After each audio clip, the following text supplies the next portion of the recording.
Drone shoot भी हमारा चल रहा है इस किले के पूरे शूट में। और अभी तक जो मैंने बताई वो सुनी सुनाई बातें थी जो हम सुनते चले आए, सुनते रहे हैं। लेकिन हमारे साथ एक ऐसे जानकार मौजूद हैं जो शिक्षक हैं और जिन्हें बहुत गहरे से इस पूरे किले ही नहीं बल्कि पूरे क्षेत्र के बारे में जानकारी है। सर, शुभ नाम क्या है आपका? ब्रजकिशोर पाठक। पाठक जी, क्या है इस किले की पूरी जो इतिहास है, कैसे जाना जाता है आल्हा उदल से जोड़ के से? यह किला दशहरपुरवा के नाम से इतिहास में प्रसिद्ध है और यहाँ पर आल्हा उदल की छठी बनी हुई थी जो दफीना वालों के द्वारा उसको नष्ट किया गया है। यानी आल्हा उदल की छठी लिखा था, मैंने अपनी आंखों से देखा है। दीवार पर पूरी अल्पना बनी हुई थी। चित्रकारी मतलब 11वीं शताब्दी की चित्रकारी अभी तक जीवंत थी, पर यहाँ कुछ स्वार्थी तत्वों के द्वारा, अराजक तत्वों के द्वारा नष्ट करके उसको नष्ट किया गया है दौलत के चक्कर पर।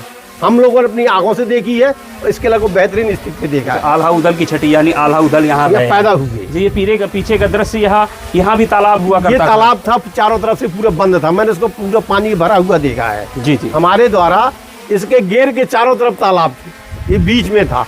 एक रास्ता इनका रास्ता, मेन रास्ता यहाँ से निकल के उत्तर दिशा से आता था जो किशनपुर गांव से करीब 500 मीटर दूर था। इसके बाद किशनपुर बसा हुआ था।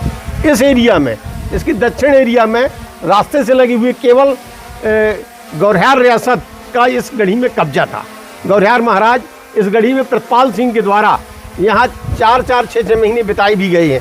उनके द्वारा इसका जहाँ पर अपन खड़े हैं पुनर्निर्माण भी कराया गया है। जो परमाल के सेनापति दशराज बछराज थे वो यहाँ आते रहे या इनकी जो तोपें रखी हुई थी 2 ठो, उस तोप में भी दशराज की तोप लिखा हुआ था। बाकायदे अष्टधात की तोपों में उनका नाम अंकित था। और यहाँ पर जो जिसमें खड़े हैं इसके नीचे वाले खंड पर आल्हा उदल की छठी लिखी हुई थी। तो बुजुर्गों ने बताया ये दशहरपुरवा है, ये 10 राज का पुरवा है। इसका संबंध सीधे महोबा से रहा है।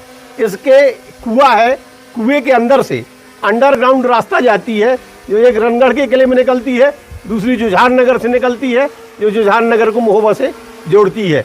विपत्ति के समय पर चंदेलकालीन शासकों पर आक्रमण होता था तब आल्हा उदल या दशराज बच्छराज की सेना उस गुप्त मार्ग के द्वारा आगे निकल जाती थी। अपने उस रक्षार्थ यहाँ पर बनाए गए थे। और यहाँ पर हमने गेट लगे हुए देखे हैं। इसको काफ़ी सही स्थिति पर 1981 में देखा है और देखने लायक था 1981 पर। 1981 से आज तक इसको लगातार यहाँ के राजनीतिक संरक्षण में भी इसको विनिष्ट किया गया है। इसमें राजनीतिक रसूदखोरों का भी इसमें चक्कर रहा कि शायद हमको दौलत मिल जाए, इसके चलते इसको नष्ट भ्रष्ट कराया गया है। यदि प्रशासन समय रहते चेत जाता तो शायद ये खंडहर में तब्दील ना होता। आल्हा उदल यहाँ ठहरते रहे। हाँ। यहाँ कुछ ही दूर पे आलम देवी का स्थान है। माना यह भी जाता है कि आल्हा उदल ने वहाँ पूजा की थी तो माता प्रकट हुई और तभी से आल्हा माँ के बाद वो आलम देवी नाम पड़ा। क्या वो शक्ति पीठ थी? और आल्हा चूंकि एक बहुत ही देवी उपासक थे और एक अद्वितीय पुरुषत्व था उनके अंदर और उनको माँ ने भान कराया था।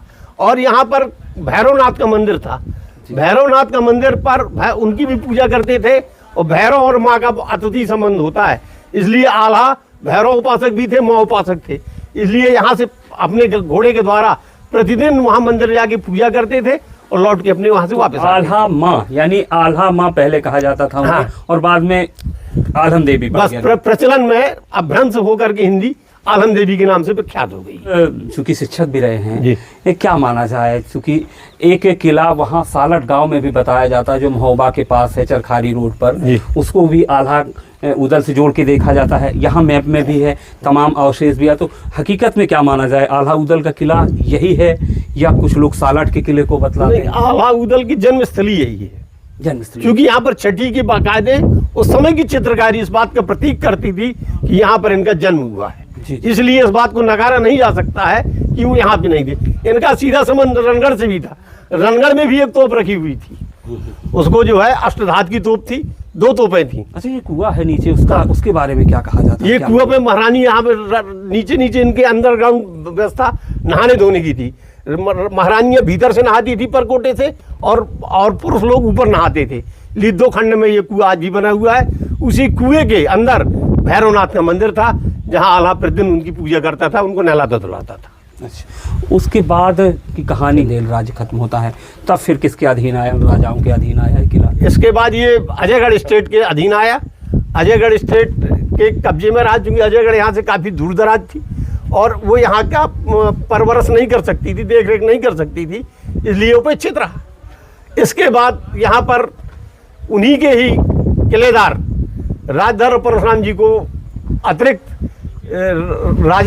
रियासत घोषित किया गया अंग्रेजों के द्वारा। गाँव ने दिए गए, 21 गाँव उनको, 21 गाँव का राज्य घोषित किया गया। मतलब आखिरी राजा यहाँ के राजधर महाराज और उनके वंशज रहे हैं। वंशज रहे। उसके बाद ये उपेक्षित हो गया। इसके बाद उपेक्षित हो गया। तब से किसी भी संरक्षित नहीं किया गया, सेना, मध्य प्रदेश पर्यटन विभाग के द्वारा या अन्य किसी? पर्यटन विभाग को कई बार लिखा भी गया, प्रयास भी किए गए, पर पर्यटन विभाग के द्वारा ये कहा गया यहाँ पर मनी वेस्ट करने के बाद हमें पर्यटक नहीं आएंगे तो इतने बड़े धन का दुरुपयोग हम लोग नहीं सहेंगे। इसको पर्यटक विभाग को लिखा भी गया है और पर्यटन पुरातत्व विभाग को लाया भी गया है। अच्छा, वहाँ यहाँ टीम आई है, देखा है, पर उन्होंने ये पर्यटन की दृष्टि से, आय की दृष्टि से इसको उचित नहीं माना कि इसके द्वारा शासन के करोड़ों रुपए फंस जाएंगे, इससे हमको रिफंड मनी नहीं होगी। ये एक बहुत बड़ी बात है, चूँकि ये जो जगह है वो बहुत इंटीरियर में है और यहाँ से जो कुछ किलोमीटर के बाद उत्तर प्रदेश का इलाका लग जाता है, बॉर्डर है और उत्तर प्रदेश और मध्य प्रदेश की सीमा के पास ही ये किला है। तो निश्चित तौर पर पर्यटन विभाग ने इस बात को लेकर भी अनदेखी दिखाई कि क्योंकि यहाँ पे जब पर्यटक नहीं आएंगे तो वो इन्वेस्ट क्यों करें। लेकिन लोकल तौर पे नहीं कभी ये प्रयास किए गए कि इसको संरक्षित किया जाए। ये गौरिहार महाराज के अंडर में था और महाराज प्रतिपाल सिंह ने इसको डेवलप किया था और यहाँ पर काफ़ी मतलब उसकी जब तक वो रहे, जब तक ये पूर्णतः अपने में सुरक्षित थी, इसमें किसी प्रकार की टूट फूट नहीं थी और यहाँ पर आदमी रहते थे और अच्छा लगता था। चलिए इधर चलते जरा। एक ये गुप्त द्वार है, मुझे लगता है सबसे टॉप पे जिस हिस्से पे है, मुझे लगता है सबसे ऊंचे हिस्से पे हम इस वक्त मौजूद हैं। और ये गुप्त द्वार, इस तरीके के कितने गुप्त द्वार होंगे किले में? वैसे तो कई हमने भी किले में इसमें जो है इस तरफ से दिखलाएं विनील भाई। किले में इसमें मतलब गुप्त द्वारों की कोई गिनती नहीं है। मतलब गुप्त द्वार अगर देखे जाए तो हर कमरे के अंदर या हर उनके हाल के पास एक गुप्त द्वार रहता था, जिसका सीधा संबंध निचले रास्ते से हो जाता था और ऊपर से भी सीधे कुएं में निकलने की आज भी गुप्त रास्ते थे, जिनको लोगों ने विनष्ट कर दिया है। क्या माना जाए कि चूंकि जो कई किले हैं वो इतिहास में वर्णित हैं, इस किले को कहीं तो चंदेल राजाओं के पास कोई इतिहासकार नहीं था। जैसे देखते हैं कि आला खंड भर उनका जो प्रमाण मिलता है, जो उनकी लड़ाइयों का, आला उदल का, जिसमें परमाल राजा का भी है, बाकी तभी ये किला कहीं भी किताबों में नहीं है, कहीं भी इतिहास में नहीं है। क्या वजह मानते हैं? अपने भारत के इतिहास राखलदास बनर्जी के समय शुरू हुआ था। इसके पहले अपने इतिहास का कोई संरक्षण नहीं था, तो इतिहास का लेखन नहीं हुआ था।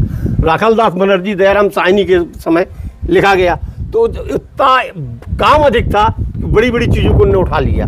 जो इंटीरियर प्लेस में यातायात के साधनों का अभाव था, यहाँ से 20-25 किलोमीटर पैदल चलना पड़ता था। केवल गर्मियों भर की रास्ते यहाँ सुगम रहते थे, वो भी धूल दूसरे धोते थे। तो इस तमाम आवागमन के साधनों के अभाव के चलते ये हमारा किला उपेक्षा का शिकार हुआ था।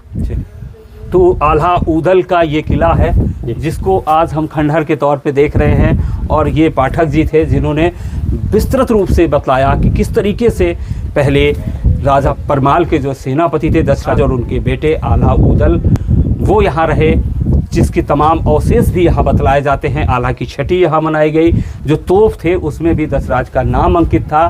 तोप के टुकड़े आज भी यहाँ पाए जाते हैं। मैप में भी आल्हा ऊदल का किला बतलाया जाता है। हालांकि जब चंदेल राज्य खत्म हुआ तो उसके बाद बुंदेलों का शासन आया। बुंदेला राजा जो अजयगढ़ महाराज थे, उन्होंने गौरिहार महाराज जो राजधर महाराज थे, उनको 21 गाँव रियासत में दिए और ये एक रियासत बनी और ये किला उनको सौंपा। गौरिहार महाराज के संरक्षण में आ गया और उसके बाद पुरातत्व विभाग ने कोई रुचि नहीं दिखलाई और उसके बाद की तस्वीरें और हालात आपके सामने हैं। इसके लिए इतना ही। फिर किसी ऐतिहासिक धरोहर, फिर किसी रहस्यमयी चीज़ से आपको रूबरू करवाएंगे। दीजिए मुझे यानी राजेंद्र सिंह और पूरी टीम को इजाज़त। नमस्कार।